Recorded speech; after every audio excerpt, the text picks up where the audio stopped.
Bismillahirrahmanirrahim. Bismillahirrahmanirrahim. Assalamualaikum warahmatullahi wabarakatuh. Syukur Alhamdulillah kita bisa berjumpa kembali di channel Muhasabah Fiddin. Semoga dengan perjumpaan kita ini dicatat sebagai amal ibadah dan diberkahi oleh Allah Subhanahu wa Ta'ala. Salawat dan salam selalu dan tetap tercurahkan kepada junjungan alam Nabi kita, Nabi mulia, Nabi besar Muhammad sallallahu alaihi wasallam. Allahumma salli ala Sayyidina Muhammad wa ala ali Sayyidina Muhammad. Harapan dan doa saya kepada sahabat semua, saudara semua dimanapun berada yang sedang menonton video ini, semoga Allah Subhanahu wa Ta'ala senantiasa memberikan kesehatan, keafiatan, dipanjangkan umur, dimurahkan rezeki, dimudahkan segala urusan, dan tetap dalam lindungan Allah Subhanahu wa Ta'ala. Amin, Allahumma amin. Sahabat beriman dan dirahmati Allah, solat adalah tiang agama. Bagi mereka yang beriman, solat adalah hal wajib yang tidak boleh ditinggalkan dalam keadaan sakit sekalipun. Rajin menjalankan solat tentu merupakan hal yang sangat baik dan mulia. Namun hal tersebut tidak lantas menjamin seseorang menjadi hamba yang dekat dengan Allah Subhanahu wa Ta'ala. Lalu siapa sajakah orang yang rajin solat namun justru jauh dari Allah Subhanahu wa Ta'ala, dan seperti apa cirinya?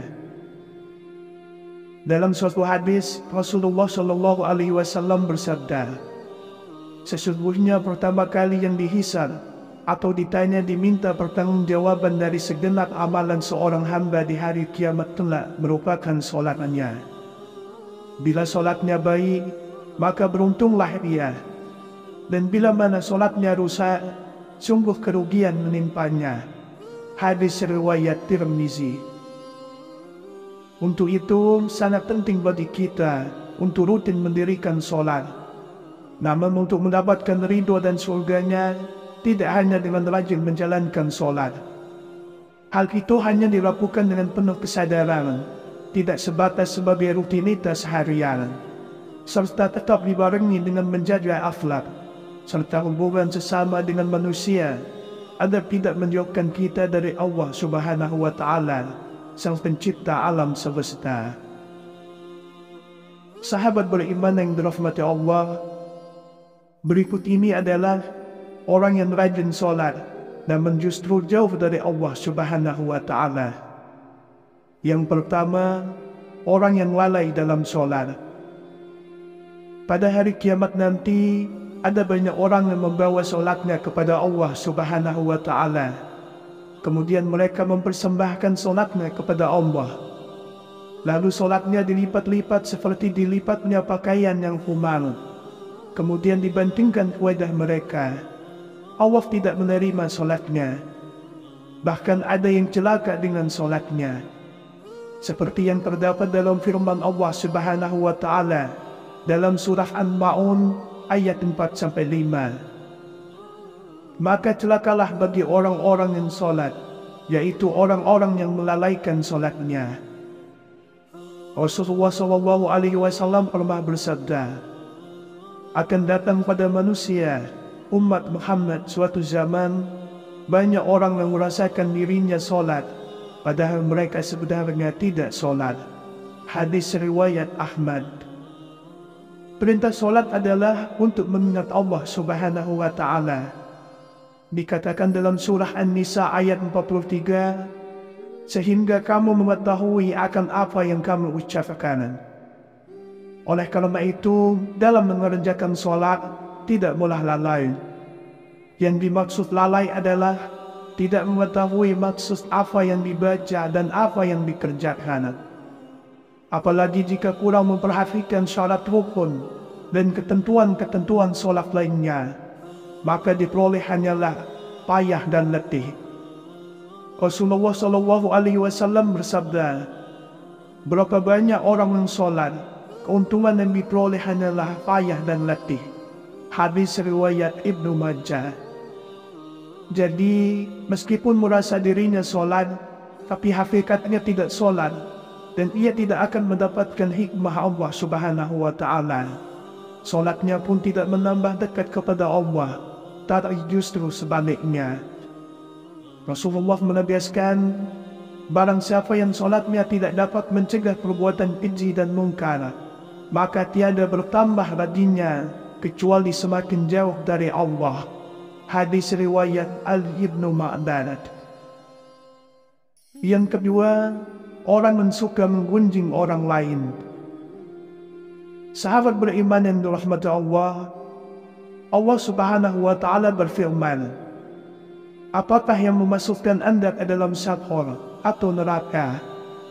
Mereka menjawab, kami dahulu tidak termasuk orang-orang yang mengerjakan solat, dan kita tidak pula memberi makan orang miskin, dan merupakan kita membicarakan yang batil bersama dengan orang-orang yang membicarakannya, dan merupakan kita mendustakan hari pembalasan hingga datang kepada kita kematian. Maka tidak bertujuan lagi bagi mereka syafaat dari orang-orang yang membagikan syafaat. Quran Surah Al-Mudaththir ayat 42-48. Dalam ayat tersebut, salah satu penyebab orang masuk neraka merupakan karena suka membicarakan ketidaklebihbaikan orang lain. Orang yang mendirikan solat namun suka membicarakan kejelekan orang lain, maka ia akan ditempatkan di dalam neraka syafar. Allah melarang kita untuk membicarakan aib orang lain. Allah Subhanahu wa Ta'ala berfirman, hai orang-orang yang beriman, jauhilah tidak sedikit purbasangka atau kecurigaan, karena sebagian dari purbasangka itu dosa. Dan janganlah mencari-cari ketidaklebihbaikan orang, dan janganlah menggunjingkan satu sama lain. Adakah seorang di antara anda yang suka memakan daging saudara yang sudah mati? Maka tentulah anda merasa jijik kepadanya, dan bertakwalah kepada Allah. Sesungguhnya Allah Maha Penerima Taubat lagi Maha Penyayang. Quran Surah Al-Hujurat ayat 12. Yang ketiga, orang yang acuh pada sesama.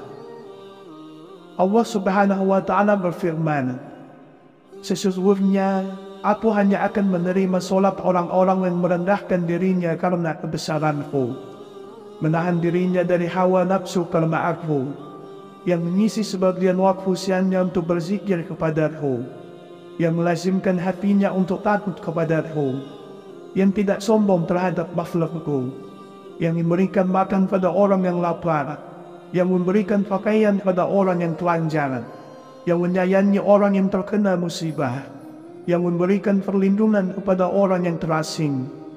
Kelak, cahaya orang itu akan bersinar seperti cahaya matahari. Aku akan berikan cahaya ketika dia kegelapan. Aku akan berikan ilmu ketika dia tidak tahu. Aku akan lindungi dia dengan kebesaranku. Aku akan suruh malaikat menjaganya. Kalau dia berdoa kepadaku, aku akan segera menjawabnya. Kalau dia meminta kepadaku, aku akan segera memenuhi permintaannya. Perumpamaannya di hadapanku seperti perumpamaan surga Firdaus. Dalam hadis yang lain, Rasulullah SAW menyebutkan bahwa salah satu cara mendekatkan diri kepada Allah Subhanahu wa Ta'ala ialah bersifat dermawan dan senang membantu orang lain, terutama kepada orang yang sedang kesulitan. Rasulullah SAW bersabda, orang yang dermawan dekat dengan Allah, dekat dengan manusia, dan dekat dengan surga. Sedangkan orang yang bakhil atau pelit, jauh dari Allah, jauh dari manusia, dan dekat dengan neraka. Orang dermawan, insya Allah akan menemukan kenikmatan di dalam solatnya. Ia akan memperoleh kenikmatan di dalam solatnya, karena dia dijaga oleh para malaikat, diberi cahaya dalam kegelapan, dan diberi ilmu secara langsung oleh Allah Subhanahu wa Ta'ala, masuk ke dalam hati sanubarinya. Yang keempat, orang yang beriak. Sebab pertama yang ternyata mampu menjerumuskan seorang ahli ibadah tetap mendapatkan azab bahkan menjadi penghuni neraka adalah karena mereka riya. Hal tersebut terjadi apabila semua amal soleh yang dilakukan selama di dunia itu bukan untuk mencari ridha Allah, melainkan dilakukan karena ingin riya atau pamer dan mengharap pujian dari manusia. Allah Subhanahu wa Ta'ala berfirman, sesungguhnya orang-orang munafik itu menipu Allah dan Allah akan membalas tipuan mereka. Dan apabila mereka berdiri untuk sholat, mereka berdiri dengan malas. Mereka bermaksud teriak dengan sholat di hadapan manusia, dan tidaklah mereka menyebut Allah kecuali sedikit sekali. Quran Surah An-Nisa ayat 142. Oleh karena itu, sahabat beriman, sebaik-baiknya amalan adalah amalan yang dilakukan ikhlas dan murni lillahi ta'ala, hanya demi Allah, dan cukuplah kita berharap pada ridha dan balasannya atas apa yang telah kita lakukan, karena Allah Subhanahu wa Ta'ala adalah seadil-adilnya pemberi balasan. Menjaga hati dan niat merupakan hal yang harus kita jaga dalam melakukan apapun, agar semua amalan tersebut tidak berujung sebagai cambuk bagi kita yang membuat kita menjadi riya kepada sesama. Kemudian yang kelima, orang yang suka berdusta. Berdusta merupakan salah satu dosa besar dan diancam siksa pedih di akhirat kelak. Di zaman semacam ini, kebohongan tampaknya sudah menjadi suatu kebiasaan di kalangan masyarakat. Padahal sekecil apapun suatu kebohongan akan tetap dianggap sebagai dosa besar.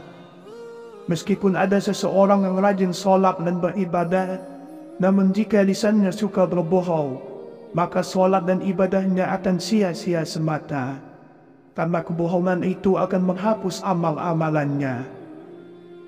Jika ia mati dalam tidak bertaubat kepada Allah, maka dia akan dimasukkan ke dalam neraka. Allah Subhanahu wa Ta'ala berfirman, sesungguhnya yang mengada-ngadakan kebohongan hanyalah orang-orang yang tidak beriman kepada ayat-ayat Allah, dan mereka itulah orang-orang pendusta. Quran Surah An-Nahl ayat 105. Berbohong menunjukkan salah satu ciri dari golongan orang-orang yang munafik. Untuk itulah mengapa kita sebagai umat Islam wajib menjauhi yang namanya tindakan dusta, karena itu dapat menyengsarakan kita baik di dunia maupun di akhirat.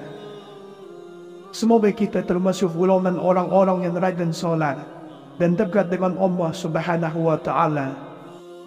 Demikianlah yang bisa saya bagikan pada kesempatan video kali ini. Semoga ada arti dan manfaatnya untuk kita semua. Semoga Allah Subhanahu wa Ta'ala senantiasa merahmati, meridhai dan mengampuni dosa-dosa kita. Wallahu a'lam. Wassalamualaikum warahmatullahi wabarakatuh.